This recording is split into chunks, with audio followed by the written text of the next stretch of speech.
Here are 20 YouTube settings that can f small YouTube channels, meaning you get no views. For this first setting, you're gonna go into your YouTube studio, go to content and hover over one of your videos. Just click on details like so. Now, if we keep coming down, we're gonna see this setting here, publish to subscriptions feed and notify subscribers. This is going to be, for most people, automatically checked. In my case, it's grayed out, but when you upload a brand new video and you come down to this same section, you'll have the option to toggle this on and off. And the problem I see a lot of small YouTubers doing is leaving this checked when they have a lot of content on their channel that's completely unrelated from each other. For example, let's say I have a Star Wars channel and I'm posting a video about Spider-Man. If I leave this checkbox ticked, YouTube is going to promote my Spider-Man video to my existing subscribers who are all Star Wars fans, but they won't click on it, they won't watch it, and that's going to send the algorithm very negative signals about that video. It's going to say, hey, this is a bad video, don't promote it to more people. And then your video dies along with your hopes and dreams. So again, if you're publishing a video that you're not sure your existing subscribers, no matter how small your channel is, are going to want to click on and watch, uncheck this button. Yes, the video will grow much slower in the beginning, but it's not going to get the wrong data through YouTube promoting your video to your past subscribers who aren't going to be interested in that content. Next thing I want to show you, also on this same video page, just below the playlist section, and it's called the copper section. Basically, you need to accurately designate whether or not your video is made for kids or not. And when we say made for kids, just because kids would find the video interesting doesn't mean it's made for them. In this case, kids is defined as people under the age of 13. And I think we can safely say that kids would be interested in watching Marvel movies. That doesn't necessarily mean, though, that Marvel movies are specifically designed for people under the ages of 13. There just happens to be some audience overlap. On the other hand, Peppa Pig, probably appealing to many people under the age of 13. However, most older audiences are not going to be interested at all. And so it'd be safe to say that Peppa Pig is designed for kids. Hope that makes sense. Now, why this is important is, one, if you misdesignate this, technically you could cop a very expensive fine, although I haven't actually seen it happen. And the other thing to be aware of here is that if you check yes, this video is made for kids, the video is going to have very limited options. There's going to be no comments, you're not going to be able to make money from the video, and a whole bunch of other annoying things. A little bit technical as well, but really important to get this one right. The next setting, we're going to scroll a little bit down from where we just were, still on the video page, and we're going to come to allow automatic chapters and key moments. Chapters are when you see the video play bar on YouTube broken up into segments with a title for each segment. Now, you can create chapters manually, like I'll briefly show you how to do in a second, or you can allow YouTube to automatically chapter your videos. The problem with this, YouTube's AI is still not very good. It can add really dodgy chapters to your videos that are very confusing, or that just completely spoil and give away your entire video. And so unless you're like an education channel and you think that chapters are essential to your video, but you're too lazy to create them yourself and you're willing to risk it, just turn this one off. If you're gonna add chapters to your video, what I'd recommend instead is that you add them manually. Now you can do this anywhere in your video description, but what you're gonna do is start off by typing 0:00 and then title your first chapter. So we're gonna be really original and do like intro. Then what we're gonna do is we're going to add the timestamp of the end of our intro chapter. So let's say our intro ends at 15 seconds. So we're gonna go 0:15, and then we're gonna type the name of our next chapter. Let's say like story. Now let's say the story component of our video ends at like 3 minutes. So we're gonna go 3:00, and then we'll type the name of our next chapter. It might be something like that. And you just keep doing this throughout your entire video until your whole video is timestamped out in this format, and your video will then show up with chapters. Next thing we're gonna do, we're gonna come down again just below the cursed automatic chapters box, and we're gonna look at the featured places box. This is basically going to give YouTube permission to dox you, which you obviously don't want. You don't want YouTube telling your viewers exactly where you are in your videos. So we're just gonna turn that one off so that we can not get stalked by our viewers. Now, automate concepts, I would probably turn this one off as well, because again, you're relying on YouTube's AI to know exactly what your automatic concepts are. It is an experiment at this point as well, so turn it off just to be safe. If there's something really that confusing, then you should probably clarify it in your actual video. Now what we're going to do, we're going to keep scrolling down and we're going to come down to this section, licensing and distribution. Now this is going to default to the standard YouTube license, which doesn't kill your videos, but it makes it more difficult for other people to reuse your content. My controversial opinion is anyone reusing your content is free marketing for your videos, and if their content happens to do way better than your video, then it's a great case study for you to learn from. If they reuse your video and it gets like 10 times the amount of views as you can look at that and be like, hey, what did they do that made them successful, and how can I do that but better in my next upcoming videos? So it's win-win either way. So what I would do is click on here and change this to Creative Commons Attribution. permission, which is going to give other creators permission to reuse your content in their videos. This next one, beginners do this all the time and it really bugs me and it hurts their channels. When you start off a channel, if you have no content, obviously your channel is going to have no content, but when you start creating content, your channel homepage, when you go to it, is going to look something like this. Now this is bad. It means you're going to get a lot less views than you probably could be, and so we're going to fix that. On your channel, you can find this through YouTube Studio as well, but you can just come to here and customize channel, and it's going to take us to this page. Basically, if we come down here, we can see featured sections. This is what's going to allow us to do that cool thing that a lot of big channels do that makes their channel homepage look full and vibrant and have lots of videos on it, meaning that you potentially have more opportunities to get more views. What we can see is that these big channels have multiple sections of content on their homepage, and to get something that looks like that, what you're going to do is hit on add section, and then what you can do is select videos, popular videos, short videos, or you can even feature things like playlists or past live streams. Now, another thing that can hurt your channel a lot, if you're not predominantly a YouTube Shorts channel, is YouTube is really trying to push Shorts right now because TikTok. And so by default, YouTube is going to have a Shorts featured section at the top of your channel homepage. That means that if you have shorts and long form videos on your channel, the first row of content people are going to see when they land on your channel is a list of your YouTube shorts. Long story short, no pun intended, what you want people to be seeing most of the time, again, unless you're a dedicated YouTube Shorts channel, is your long form videos. It's going to get the most watch time. It's going to give you the opportunity to make a more in-depth connection with your audience.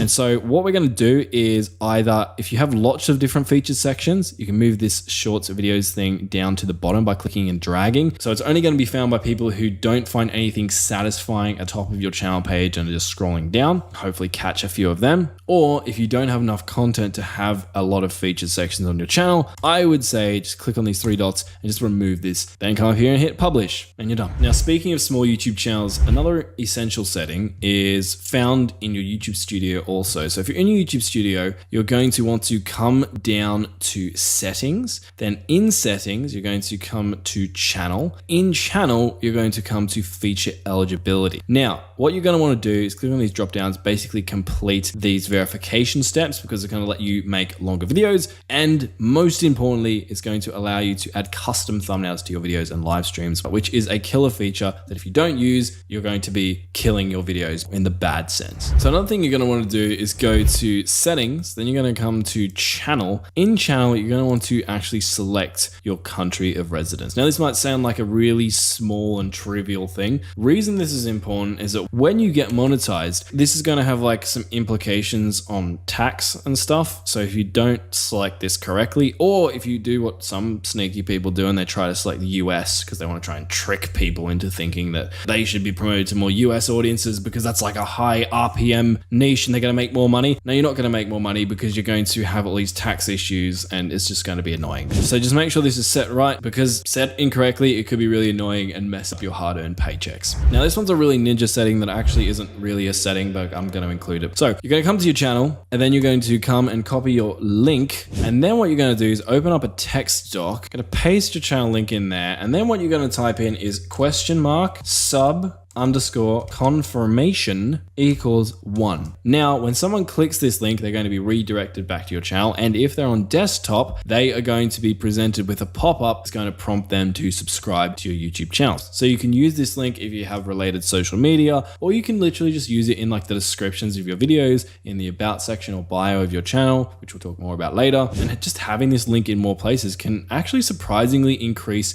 your subscriber count. I did a video on this and I broke down the math. And in a perfect world scenario, you can actually be getting 67% more subscribers just using this link and strategically placing it around your channel. I might leave a link to that video at the end if you want more info on how to do that. Okay, this next one, you're going to come to your YouTube Studio. You're going to come down, go to customization. Then we're going to come to branding. In branding, you're going to be able to upload a custom channel banner, profile picture. Most of you have probably already done that. The thing that a bunch of small YouTubers haven't done yet is to upload a video watermark down here. Now, what you want to do is grab something that looks like this. It should have some sort of subscribe call to action on it. Anyway, you're going to hit done on that. And then what you're going to do, another mistake people do is they just leave it on the default settings. We're not going to do that. We're going to come down to entire video. What that's going to do is add a little watermark like this in the bottom right-hand side of our video for the entire video. If someone clicks on that watermark, they're going to be able to subscribe to our channel. Helpful when people are watching your videos in full screen mode on their devices and the channel subscribe feature is not showing up for them. I'll try and remember to put a download link below for this particular image if you want to use it. And as always, with any of these settings that I've been talking about, you usually have to hit like publish or save or change somewhere. So just make sure you do that, because otherwise you'll be dumb and I'll laugh at you. All right, our next tip, we're going to come down to settings and we're going to come to channel. Here in keywords, what you're going to do is add some keywords that are related to your channel and your channel name. It's going to make it a little bit easier, supposedly, for people to be able to find your YouTube channel when they're actively looking for it. I actually haven't found this to have a huge impact, but pretty easy to add some keywords in there. So I guess you might as well do it. And so unless you like the idea of not getting more views and subscribers in the future, then you should probably do this. So for example, I might put my channel name, hit enter, that's going to add a tag. I can put individual words like cest channel, or I can put really long keyword phrases in here that are highly related to said channel. Now, the next thing I want you to do, we're going to come back to customization and we're going to go to basic info, not branding. You didn't see that. And in your description, you're going to insert a description. Now, that might seem like it doesn't matter very much, but it does nowadays, because with a recent YouTube update, the first line of your description actually shows up on your channel homepage when people visit it. So if you do what a lot of these small YouTubers do, where it's like, hey guys, welcome back to my channel. On this channel, cut out, it's truncated, viewers can't see anything. You can want to use that space wisely. You could potentially be promoting your sub_confirmation link we talked about earlier to maybe get more subscribers, or you want to say something that makes people like you and reassures your viewers or your ideal viewers that they're in the right place. So if you have a Minecraft Let's Play channel, you could be like, here you'll find the best Minecraft Let's Plays on the internet, which is really cringy and boring, and you shouldn't do that. You shouldn't be creating a Minecraft Let's Play channel in the first place. Let's just establish that, because unless you hate the idea of getting views, it's not a good idea. But you get my point. Use this space to your advantage to actually encourage more results. The next setting we're going to do, we're going to come back down to settings and we're going to come down to uploading defaults and then come down to visibility. Now, here are some cool time-saving settings where you can input a default title, default description template, default tags, etc. But these don't really destroy your channel. What can destroy your channel, or at the very least destroy your ego when you accidentally upload a video that was never meant to see the light of day, is this visibility setting here. Now, on default, YouTube is going to upload all your videos to public. So once you upload them and hit publish, it's going to immediately be sent out to all of your fans. So a really nice safety precaution, click on this, change it to unlisted, hit save. That way, next time or you upload a video that was meant to go live at a later date, you're not going to accidentally post it. Definitely not speaking for experience. Haven't ever done that. I don't know what you're talking about. Stop the cap. So the next setting, we're going to come to settings again. On this prompt, we're going to come down to community, and then in community, we're going to scroll all the way down to the bottom to blocked words. Again, some useful settings in here. They're not necessarily going to tank your channel though. What could tank your channel is having spammers and scammers in the comment sections of your videos. In some circumstances, could lead to a very negative experience for your viewers. The algorithm might pick that up and it might think that those viewers actually had a negative experience with your video, not the actual comments within your video. So those viewers leave, they're all angry and disappointed and annoyed, and when YouTube shows them that post-video satisfaction survey, they're going to be like, no, I hated my experience. And then the algorithm's going to be like, it's the biggest piece of dog shit. And it's going to kill your reach, and you don't want that. So a way around that is to, one, add blocked words in here. You can add sensitive, highly offensive terms like this, just to make sure, keeping everything family friendly. But you can also add, what kind of words I'm talking about. What I find more helpful though is that a lot of scammers and spammers, they target certain niches, and so the wording is often very similar across multiple of their messages. And so if you can figure out what that wording is, you can just insert it in here, and then when they leave a comment, it's going to be automatically flagged by YouTube. Another thing, dodgy links. Click on this checkbox. People aren't going to be able to post it, so your viewers and you are not going to get scammed. Next setting, we're going to come back to a video settings, go to details and just scroll down. Again, you can find these settings in a video that's already been posted, so you can fix your older videos, or you can just edit these as you're uploading a video. The UI is very similar. What you're going to do is come to shorts remixing. Basically, this is going to let other people create shorts using the content from your video. Again, I would allow this personally because it's free marketing for you. Now, the next thing right below that is category. Usually YouTube's just going to select a very broad, often wrong category for your video here. What you're going to do is come in here and actually select the category that your video would most accurately fit into. Especially if you're a smaller channel, this is going to help the algorithm get a little bit more more of an idea of what your video is actually about so it can promote it to the right people and the right audiences to begin with. And how it can do that, especially with some categories now. For example, if I was to go gaming here, it's actually going to give you an additional drop down where you can type in the name of your game and select it, and then it's actually going to show up in your description. It's just going to make it easier for YouTube to group videos together, figure out what topics videos are about, and then promote related videos to the right viewers. The next setting I want to talk about is the schedule setting. Now, most of you have probably seen this, so it's nothing new. The problem you probably have is that you're scheduling your videos, if you're scheduling them, at the wrong time. So how you're going to fix that is come to your YouTube Studio,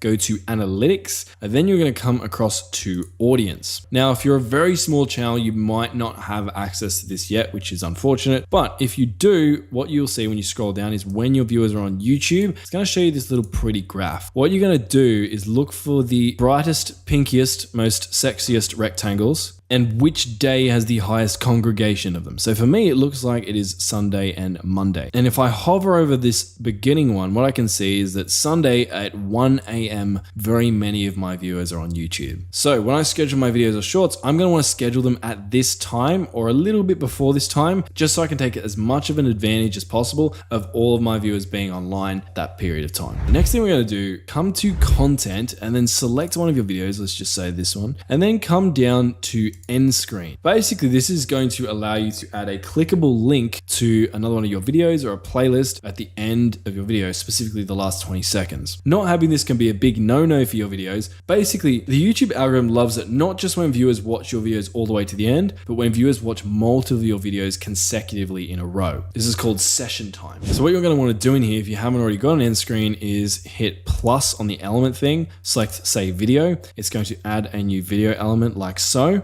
You can drag it around, position it, set the time frame for it, and then hit save. In this particular case, this element is going to promote my most recent upload, but you can also make these elements promote the video that the YouTube algorithm thinks is going to be best for them, or you can select a specific custom video yourself by clicking on this option and then selecting said custom video. And then you just hit save. This next one's to do with YouTube Shorts. Basically, when you upload a YouTube short and you go through the upload process, in the video elements section, there's a new setting where you can add a related video. This is basically going to allow you to select a specific video, let's say this one, and then when you publish your short, viewers of the short are going to be able to see a link that looks like this. If they click on it, they're going to be taken from your short to your full-length long-form video. And I'd say most small creators probably want to get as much data as possible on their videos, so you're going to want to connect your shorts to your videos so you can get as many additional views as possible. But if you've applied all these settings and you're still not getting any views, you're probably going to want to watch the video I'll leave on screen. It's going to give you an in-depth step-by-step breakdown of a few pretty cool strategies